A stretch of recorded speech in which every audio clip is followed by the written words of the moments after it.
Glória a Deus. Eu acredito que você deve ter observado, 2 desses nossos eventos que foram anunciados aconteceram ontem, ok? O nosso evento de ontem e anteontem. O nosso evento de casais, né? Eu estive aqui ontem e foi uma bênção, e eu tive acesso também aí às imagens do culto de sexta-feira, que foi o trabalho da nossa assistência emocional. Quem esteve aqui na quinta, levante a mão, por gentileza. Sexta, perdão, levante a mão. Isso. E quem esteve ontem no evento de casais, levante a mão. Isso aí. Que Deus abençoe. E eu quero fazer 2 recomendações aqui. Depois que nós colocamos o anúncio nesse modelo, ele ficou menos pessoal.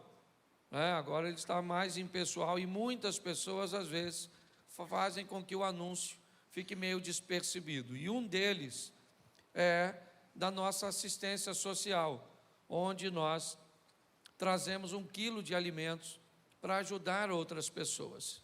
Então nós direcionamos normalmente isso para a Santa Ceia. Como no próximo domingo é ceia, eu queria lembrar a todos vocês de trazerem 1 quilo de alimento não perecível, para que nós possamos continuar ajudando as pessoas, certo? Essa é uma das nossas maiores funções, é auxiliar as pessoas, quer no ambiente material, emocional ou espiritual. Então é importante que você entenda isso, lá naqueles carrinhos que ficam lá na frente, por favor, tá certo? No próximo domingo, lembre aí, amarra uma fitinha, coloca na geladeira, no espelho, certo? Do banheiro, mas lembre de trazer 1 quilo de alimento não perecível. E outra coisa, na próxima quinta-feira, nós vamos ter o nosso evento do Sempre, que é o nosso Ministério de Empresários, de Empreendedores, e vão estar presentes conosco, né? O pai e filho, os dois, o Gilson e o Arthur, eles vão estar conosco, e o Arthur também vai falar para os jovens no sábado. E eu queria convocar a todos os empreendedores, certo? Todos os microempresários. Nós estamos tendo o cuidado de trazer para vocês pessoas altamente capacitadas e pessoas com resultados já estabelecidos. Se você ouvir, quantos anos tem o Arthur? Mais ou menos, Diogo? 23, certo? Aqui nós não gostamos de falar de números, mas você vai ver um garoto, né, de 23 anos de idade, milionário.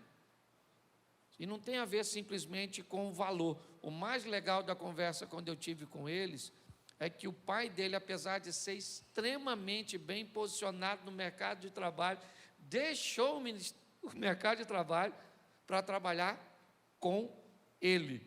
Então nós estamos trazendo pessoas que têm conteúdo, mas que também têm resultados. E acreditamos que a experiência dessas pessoas podem nos ajudar por demais. Então eu queria convocar você. Esse primeiro culto é um pouquinho complicado, por quê? Porque você tem que sair pelos fundos, mas a inscrição é feita aqui na lateral. E eu não posso mudar isso hoje, porque já já o pessoal do segundo culto está chegando. Então eu queria que você fizesse, desse a volta, fosse lá, fizesse a sua inscrição, e na próxima quinta-feira, ok? Estivesse aqui conosco. E você que é jovem, no próximo sábado, venha ouvir este menino, certo? Um menino de Deus, eu posso falar porque ele fala isso abertamente. É um menino milionário, extremamente bem-sucedido, solteiro, virgem. Sim, porque a gente falar isso hoje parece até um absurdo, certo? Para um garoto na posição socioeconômica que ele. Então é um exemplo que a gente pode trazer para falar para a nossa juventude, e provavelmente já tem algumas solteiras pensando na oportunidade de se casar. O homem está tão difícil, né, irmã? Está igual o mico leão dourado, para ver só em cativeiro. Você está rindo, mas o assunto é sério. Bom, ok? Então, quinta-feira, esteja aqui conosco, passe lá fora. Coloca para mim, por favor, segundo livro dos Reis, capítulo 5.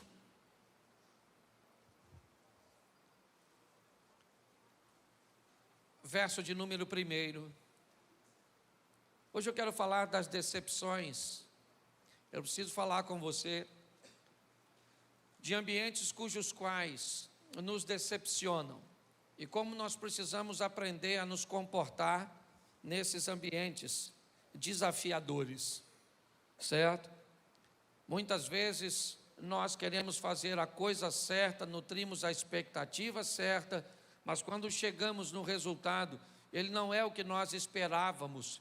Então, vamos ter que lidar com a frustração, vamos ter que lidar com a percepção, e muitas pessoas não estão aptas para isso e acabam não conseguindo concluir a sua história, porque não aprenderam a lidar com decepções. Capítulo 5, Gênesis, ou 2 Reis 2. E Naamã, chefe do exército da Síria, era um grande homem diante do seu senhor e de muito respeito, porque por ele o Senhor dera livramento aos sírios. Era este varão um homem valoroso, porém leproso. E saíram tropas da Síria e da terra de Israel, e levaram preso uma menina que ficou ao serviço da mulher de Naamã. Disse esta à sua senhora: tomara que o meu senhor estivesse diante do profeta que está em Samaria, e ele o restauraria da sua lepra. Então entrou Naamã e notificou ao seu senhor, dizendo: assim e assim falou a menina que é da terra de Israel. Então disse o rei da Síria: vai, anda, e enviarei uma carta ao rei de Israel. E foi, e tomou na sua mão 10 talentos de prata, 6.000 ciclos de ouro e 10 mudas de vestes. E levou a carta ao rei de Israel, dizendo: logo chegando a ti esta carta, saibas que eu te enviei Naamã, meu servo, para que o restaures da sua lepra. E sucedeu que, lendo o rei de Israel a carta, rasgou as suas vestes e disse: sou eu Deus para matar e para vivificar, para que este envie a mim, para que eu restaure um homem da sua lepra? Pelo que deveras notai, peço-vos, e vede que busca ocasião contra mim. Feche os seus olhos por um momento. Senhor nosso Deus e Pai, em nome de Jesus, eis aqui a Tua palavra, continua falando conosco, usa-me como um canal de bênção nesta hora, pelo poder do nome de Jesus. Você pode dizer amém? Amém. Bom, nós vamos nos deparar com o primeiro texto, e ele fala da expectativa que este homem nutre ao receber a esperança de alcançar o que deseja. Naamã é um homem leproso, e na casa dele chega uma menina que traz uma notícia surpreendente. Para nós esse é o ano das surpresas. A notícia é uma notícia bem interessante, porque a menina começa a dizer coisas que Naamã nunca ouviu. Entra na casa dele informações muito estranhas para Naamã e para sua mulher. Uma informação que ele não conhece. Uma informação que diz que há possibilidade de cura de algo incurável. Há possibilidade de solução para algo insolúvel. O texto começa a dizer que este camarada, apesar de ser alguém muito bem sucedido em alguma das áreas da vida, ele é alguém que conta com uma doença incurável, com uma situação degenerativa, que a cada dia que passa tem tendência a ficar pior. Ninguém pode ajudá-lo. Porém, agora chega uma menina que diz para Naamã que se ele for até Samaria e encontrar com um profeta que está ali, esse profeta é alguém que pode fazer por ele o que ninguém pode. É uma informação, a princípio, apesar de extremamente esperançosa, ela está na boca de alguém bem improvável.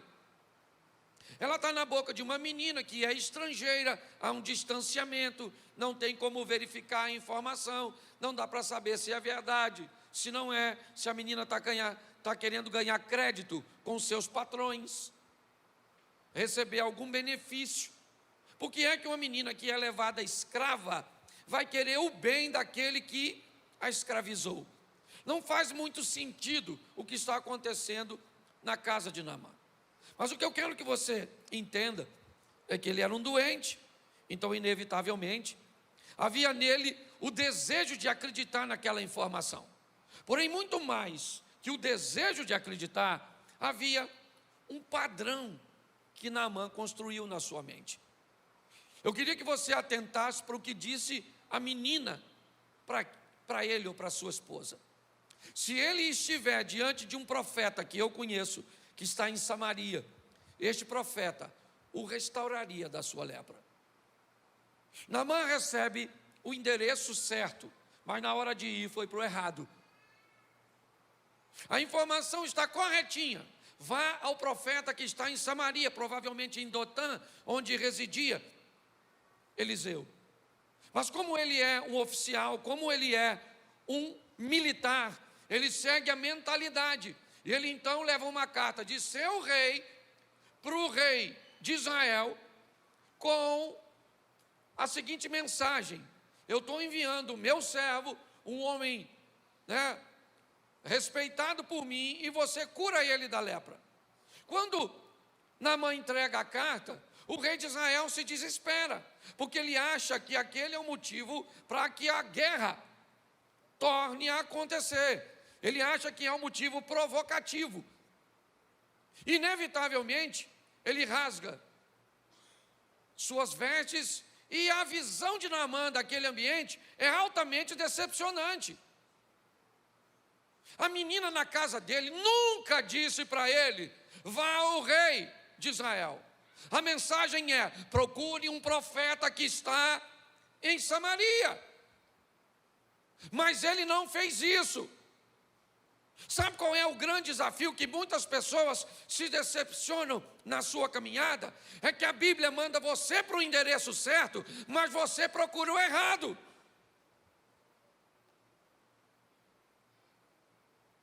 Muitas pessoas hoje se decepcionam, chegam aqui na igreja decepcionadas com lideranças, com relacionamentos, com experiências negativas, simplesmente porque posicionaram-se de forma errada. Deixa eu falar uma coisa para você. Por mais que sejamos um corpo, e somos, por mais que uma igreja seja uma bênção, e aprenda uma coisa: o relacionamento que mais te sustenta é o relacionamento que você mantém com Deus. A Bíblia manda você, Cláudio Omar, se relacionar com Deus, e 1000 cairão ao teu lado, 10.000 à tua direita, e você não vai ser atingido. A Bíblia manda você se relacionar, Juliano, com Deus, porque pode faltar todas as coisas, mas Ele vai te manter de pé. O grande problema é que muitas vezes estabelecemos conexões humanas fortes e conexões divinas fracas. Nós precisamos olhar isso e ter maturidade. Por quê? Porque quando ele começa a sofrer decepções, uma em cima da outra, ele espera que o rei o cure, e o rei não cura. Ele espera ir até agora o profeta, e o profeta vai recebê-lo, e ele faz um modelo mental de como as coisas vão ser. Eu vou ir no culto, Deus vai falar comigo desse jeito, a porta vai se abrir, o milagre vai acontecer. Acorda, você não é Deus, Deus é Ele. Ele faz do jeito que quer, na hora que quer, da maneira que quer, e pronto. O modelo quem define é Ele, não é você. Quantas mulheres chegaram aqui aguardando a mudança de seus maridos, e o que elas não sabiam é que Deus as trouxe aqui para transformar a vida delas. Quantas pessoas vieram aqui para fazer uma campanha para a porta de emprego, e quando chegou aqui, o que Deus tinha preparado era salvação para a alma dessa pessoa. O grande problema é que quando você vai para o lugar errado, então deixa eu falar uma coisa para você, aprenda uma coisa: Deus te mandou para cá, sim, mas para se relacionar em primeiro lugar com Ele.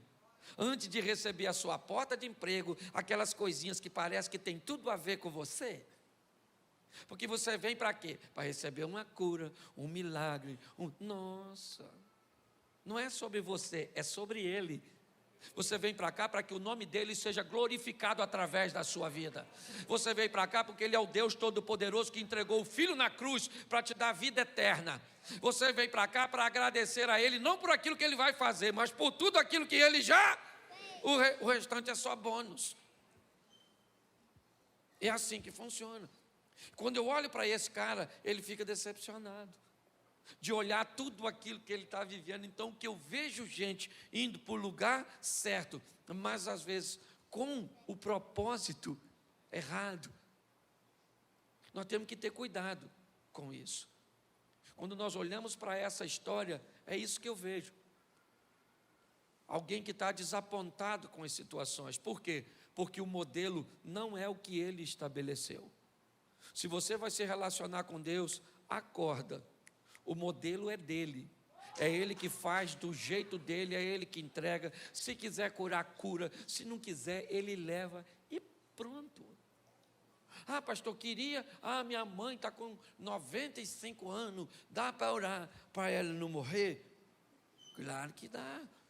Mas quando a velha fizer 100 e ficar doente de novo, você vem de novo pedir. Vê agora, coitado, está só com 100. Aí a velha fez 110. Parece prima do Highlander. E aí, ficou doente de novo. Por quê? Porque todas as vezes que tiver um ente querido seu perto da morte, você quer que ele continue? É assim que funciona. Então tem gente que só vai servir a Deus se o desfecho for do jeito que ele quer. Está no lugar errado, querido. O Deus aqui é o Todo-Poderoso. E se você vem para cá para servir a Deus, para que Ele faça segundo o seu modelo, ainda dá tempo. Pede para sair. Porque você está no lugar certo, com a postura errada. Ele fica frustrado, por quê? Porque o que ele escutou do profeta foi: vai lá e dá 7 mergulhos no rio sujo. Ele indignou-se porque ele não viu o processo de cura. Ele não viu substâncias terapêuticas nas águas do rio. Mas Deus está querendo falar: Naamã, não tem a ver com a água do rio. Tem a ver comigo e com você. Eu quero que você experimente o que você nunca experimentou. E para isso, eu permiti que uma crise chegasse.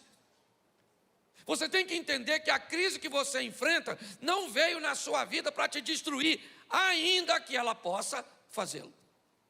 Mas a missão dela é mostrar para você, para o seu casamento, para o seu negócio, para seus filhos, para a sua família, certo? Que Deus está no controle de tudo, pode entrar na sua vida e mudar a sua história para sempre. É assim que funciona. Só que muitas vezes nós, como Naamã, não conseguimos enxergar. Eu vou falar para vocês, abrir meu coração. Meu iPad descarregou, eu estou tentando fazer isso com o meu celular, porque meu esboço está aqui. Mas se eu não fosse um crente que sou, diria que o diabo está me perturbando. Vou te falar. Certo? Então presta atenção. Ele consegue alcançar, apesar da decepção. Ele fica curado. Posso ouvir um amém? Amém. Isso. Vou montar aqui, não vou citar o texto para a gente ganhar tempo no segundo culto, é mais fácil. A Bíblia conta a história de um homem que tem um filho endemoniado. E que ele espera alcançar a cura em Jesus. Ele nutre todas as suas expectativas de ter um encontro com Jesus, e através de Jesus, seu filho vai ficar liberto daquela possessão demoníaca. Porém, o texto diz que quando ele chega no local que ele espera encontrar Jesus, Jesus não está, mas lá estão seus discípulos. Ele então entrega seu filho para seus discípulos. Olha bem, ele sai de casa para procurar Jesus. Imagina que vai encontrar Jesus num determinado lugar. Quando ele chega lá, Jesus não está, mas ele vê a maior parte dos discípulos de Jesus ali. Ele então resolve entregar seu menino endemoniado nas mãos dos discípulos, para que eles expulsassem o demônio. Não tem problema nenhum, desde que eles entendam que o que eles estão fazendo é encontrando com os discípulos de Jesus e não com ele. Isso me parece não ficar muito claro para aquele homem. Quando ele entrega seu filho aos discípulos, o que acontece? Os discípulos não conseguem expulsar o demônio. E agora a situação vai ficar bem difícil.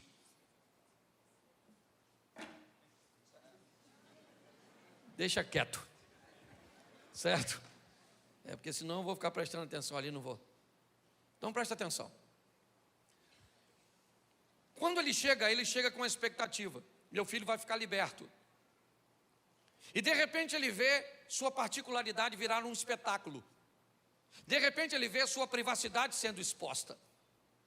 Era vergonhoso para ele ver seu filho ficar possuído por um demônio, virar um espetáculo, porque quando um demônio se manifesta, inevitavelmente um espetáculo se estabelece. No meio daquele espetáculo, ele descobre que não vai dar certo, as coisas não vão terminar bem. Mais uma vez ele vai voltar com seu filho possesso para casa, quando de repente chega Jesus no ambiente. E agora Jesus, no meio daquela situação, chama o homem. Isso para mim é extraordinário. Eu vejo isso o tempo inteiro no meu gabinete, no bate-papo.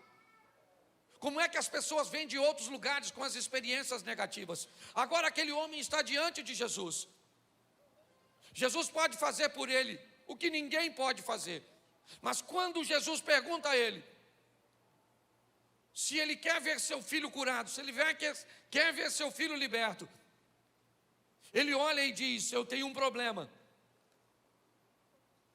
Minhas experiências anteriores são tão ruins que eu estou com dificuldade de acreditar que o Senhor pode fazer alguma coisa. Minhas experiências são tão frustrantes, são tão decepcionantes. Eu estou tão decepcionado com o líder evangélico. Eu estou tão decepcionado com religião. Eu estou tão decepcionado com casamento. Eu estou tão decepcionado com política. Eu estou tão decepcionado com tanta coisa que eu já não estou conseguindo assimilar e gerenciar bem.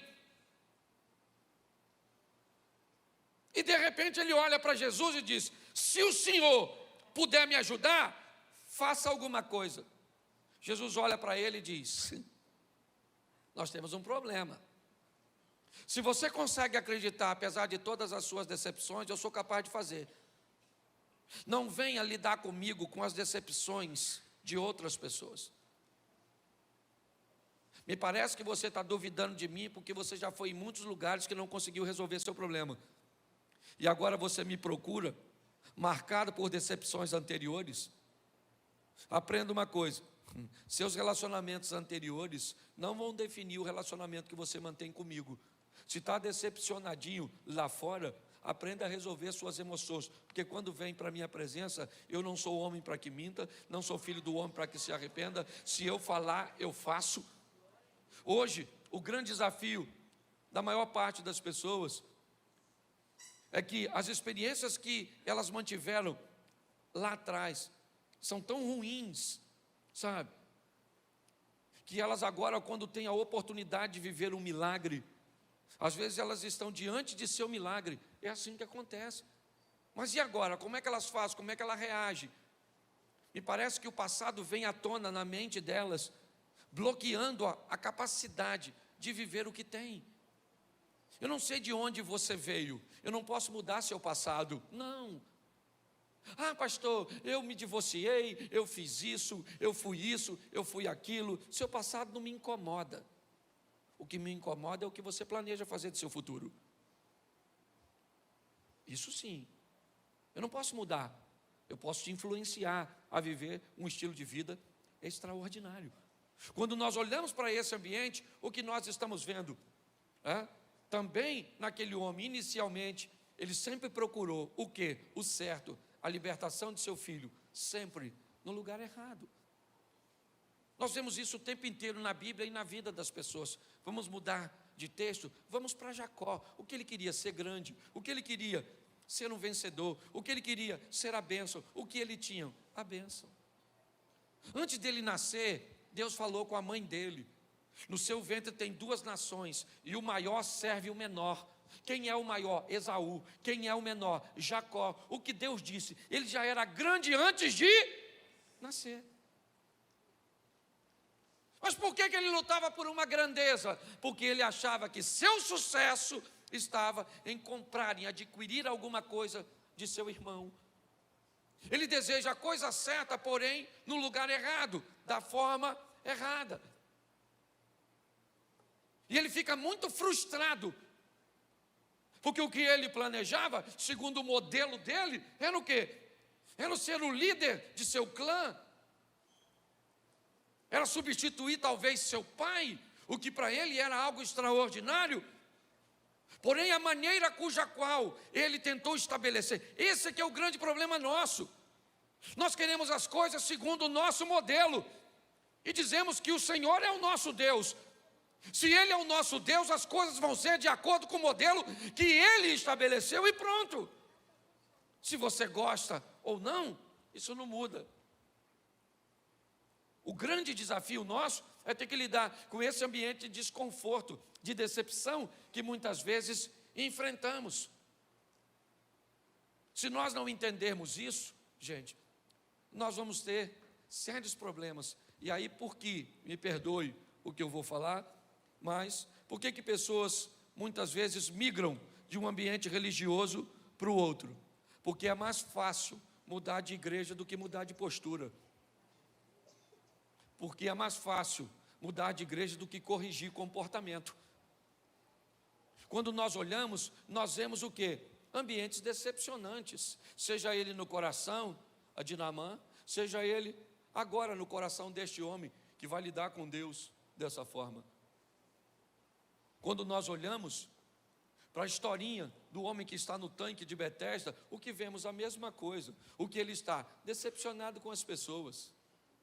Ele está ali há tanto tempo paralisado, não consegue chegar numa água que supostamente se movimenta trazendo cura. O que ele quer? Chegar lá. Para quê? Para ficar curado. E o que ele tem agora? A cura diante dele. E o que acontece? Ele não consegue lidar bem com esse momento. De repente, Jesus está diante dele, fazendo a pergunta que ele mais gostaria de ouvir: você quer ficar curado? Ele disse: ninguém me leva lá não. Lá onde, cara? Eu estou perguntando se você quer ficar curado. Ele diz: mas ninguém me leva lá. Eu estou sempre aqui negligenciado pelas pessoas que não observam a minha dor, que não observam a minha solidão, que não observam a minha necessidade. Eu estou sempre aqui vivendo isso. Eu estou cansado de tudo isso. Jesus está perguntando: eu não quero saber de suas decepções anteriores. Eu quero saber se você quer a oportunidade de mudar a sua vida. Preste atenção, passado é passado. E aqui todo mundo tem passado duro. Aqui tem gente que foi traído, tem gente que foi abandonado, tem gente que foi esquecido, tem gente que foi adotado. Aqui tem gente de todos os tipos. Todo mundo aqui tem passado e ele não é fácil para ninguém. A minha pergunta é: o que você quer de futuro? O que você planeja para o seu amanhã? Essa é a minha pergunta. Nós precisamos tomar um posicionamento diante de Deus. Por quê? Porque estamos numa oportunidade. É isso. O que Deus está nos dando, eu tenho falado o tempo inteiro. Oportunidade, está lá, 2 ofertas, já foi falado aqui pelo Smith, 2 ofertas, 2. Por quê? Porque tem 2 pessoas fazendo, e uma tem um resultado, outra tem outro. A Bíblia o tempo inteiro está falando isso. Tem 2 mulheres moabitas que podem ir para Belém para mudar a sua vida. Uma vai e a outra não. Por quê? Porque uma quer e outra não quer. Tem 2 mulheres tendo filhos. Uma cuida do filho, outra deita sobre o filho e mata o menino sufocado. Quantas tiveram a oportunidade de ter o filho? As 2, uma mata e a outra faz seu filho viver. Tem quantos ladrões pendurados naquela cruz? 2. Um vai ser salvo e o outro não. A oportunidade era para os 2. O tempo inteiro É isso que a vida está falando para mim e para você.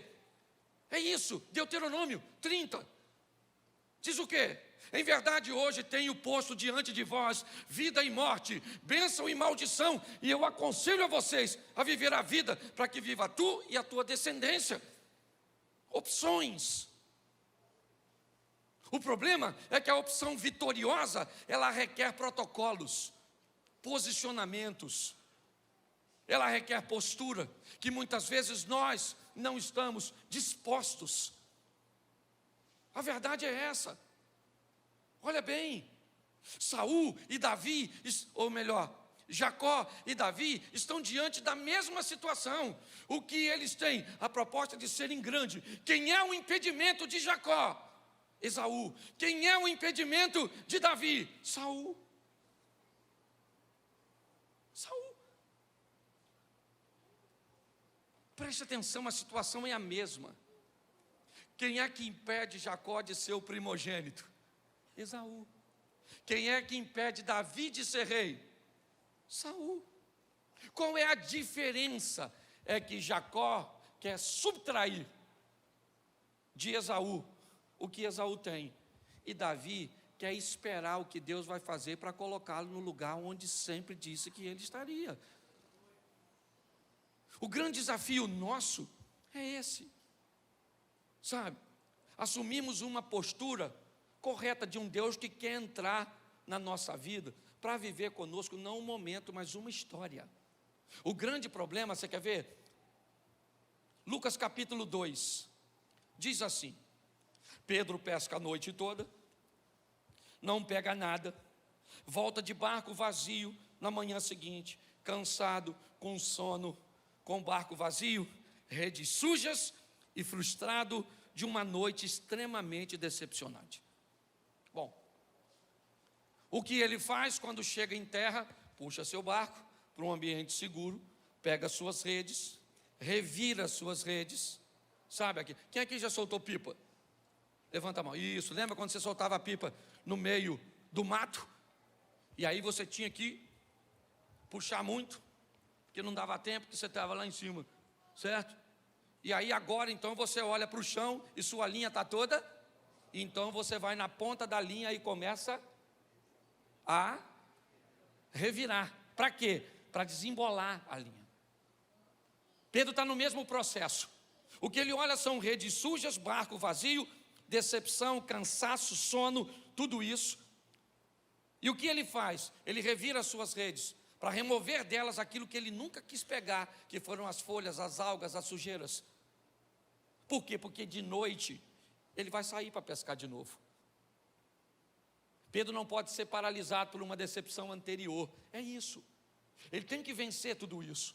Ele está com uma expectativa de vai pegar muita coisa de noite, porque essa noite vai ser diferente da anterior. Essa noite passada foi a noite do peixe, mas essa noite vai ser a nossa.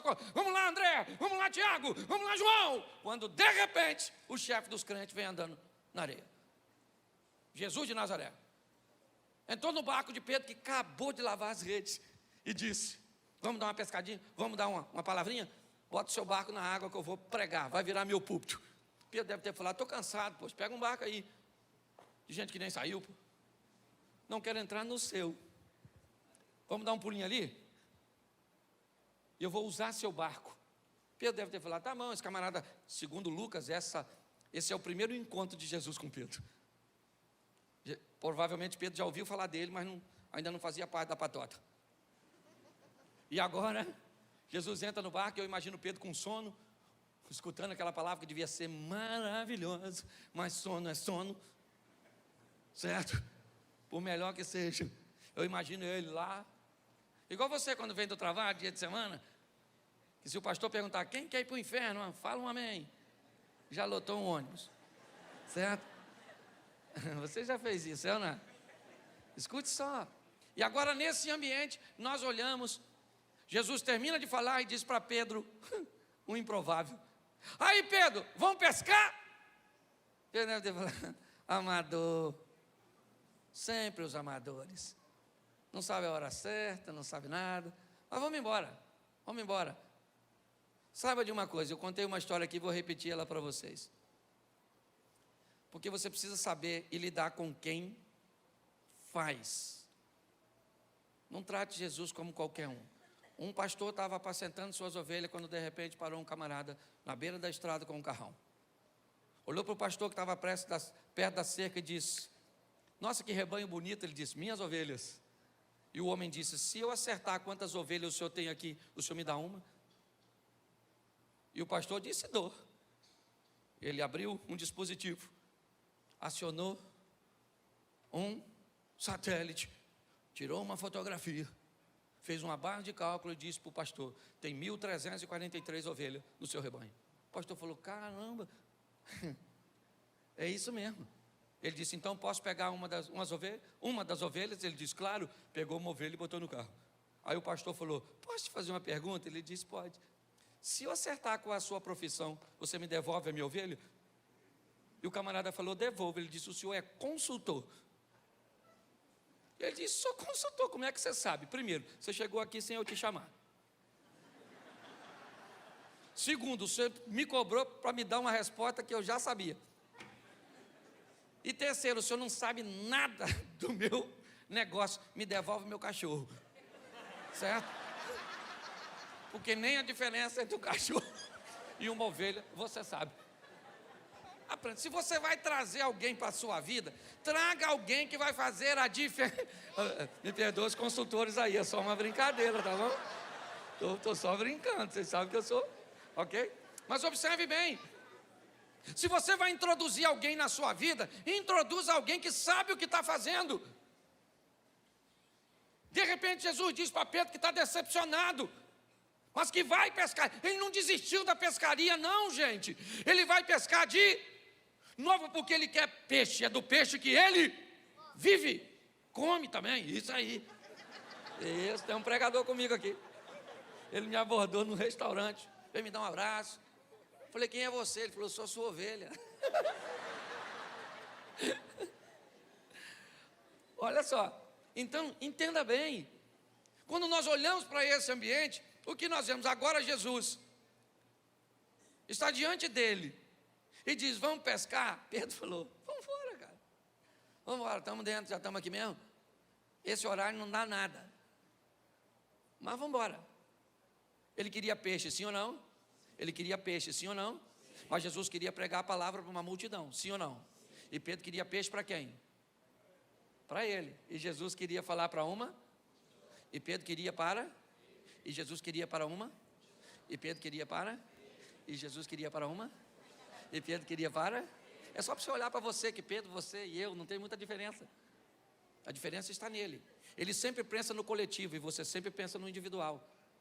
Na maior parte do tempo. É o seu casamento, o seu dinheiro, a sua saúde, a sua família, os seus bens. É sempre sobre você. Ele é sempre o reino, o povo, a igreja. É sempre sobre o coletivo. Não que não há impedimento nenhum no enriquecimento e no engrandecimento individual, mas o chefe disso tudo, ele está numa visão macro, mano. Então, se tu quer mudar de vida, pare de pensar em tu e pense no reino. Que quando você pensa e trabalha para o reino, tu é abençoado. Jesus está lá: me empresta seu barco para eu falar para a multidão. E Pedro está pensando: eu tenho que pegar uns peixes para mim, pô. E Jesus fala: mas eu preciso pegar umas almas para o reino. E Pedro: mas barco vazio, poxa. Rei de sujo, estou cansado, vou dormir. Mas no final, Jesus sabia que ele queria. Falou para ele: vamos dar uma pescadinha. Pedro falou: vou falar uma coisa para o senhor, acabei de lavar a rede agora. Estou cansado para caramba. E se eu não peguei nada de noite? Não vai ser agora que eu vou pegar. Mas beleza. O senhor está aqui mesmo, não custa nada, o senhor prega para caramba. Gostei de ouvir sua palavra. De repente vou fazer até alguns passeios turísticos. Agora pela fama que o senhor está. Certo? Vamos embora, vamos dar uma pescadinha. Jesus falou: só uma redinha só. Só para a gente pegar um lambarizinho. Joga aí do lado. Pedro jogou num lugar improvável. Só tinha ido para o fundo mais um pouquinho. Né? Estava muito pertinho. E aí quando Pedro começa a puxar a rede, ela está pesada. Pedro deve ter pensado: agarrou de novo. Já falei que não era para jogar, que esse troço acabou de agarrar aqui agora. Eu já vou ter que pular aqui dentro para soltar a rede. De repente ele começa a ver que naquele ambiente pesado existe movimento, porque quem pesca é assim, segurou, é só ficar quietinho e ter sensibilidade que o peixe começa. Ele falou, tem peixe. Eu imagino Jesus. Vamos puxar. Puxa, maluco. Puxa. E Pedro tenta puxar. Quando ele tenta puxar, não vem. E aí ele começa a gritar aos outros amigos que estão no outro barco. Ele diz, rapaziada, dá um pulinho aqui. Pensa, subiando.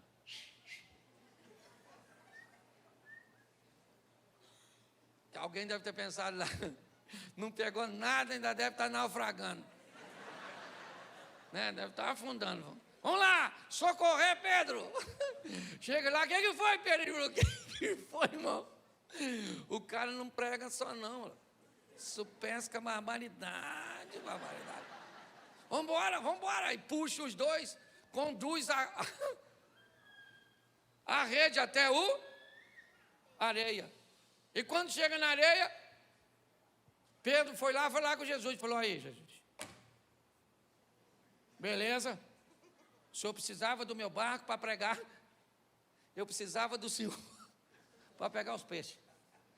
Beleza? Tá, não sei nem se eu tenho freezer para isso tudo que peguei. Mas vamos embora, vamos tentar negociar isso. Pode ir embora, porque eu já tenho o que eu... É, isso aí, querido. Isso é o crente. Faz uma campanha, recebeu a cura. Senhor, até a próxima doença.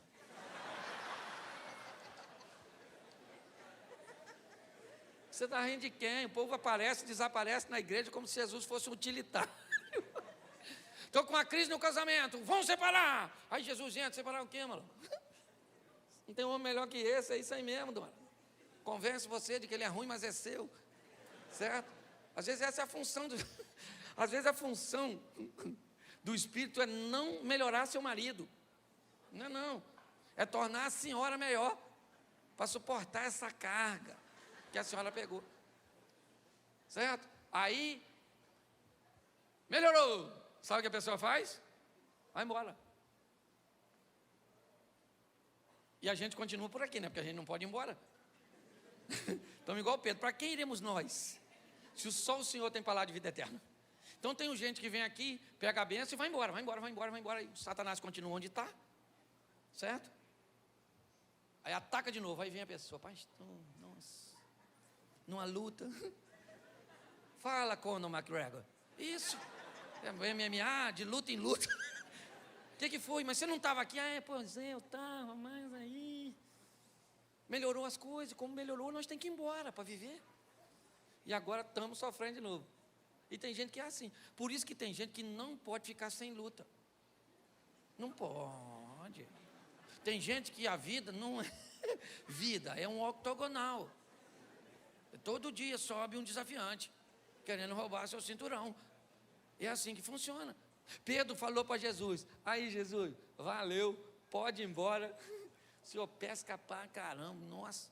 Vamos falar até que é história de pescador. Aí Jesus falou, Pedro, nós temos um impasse.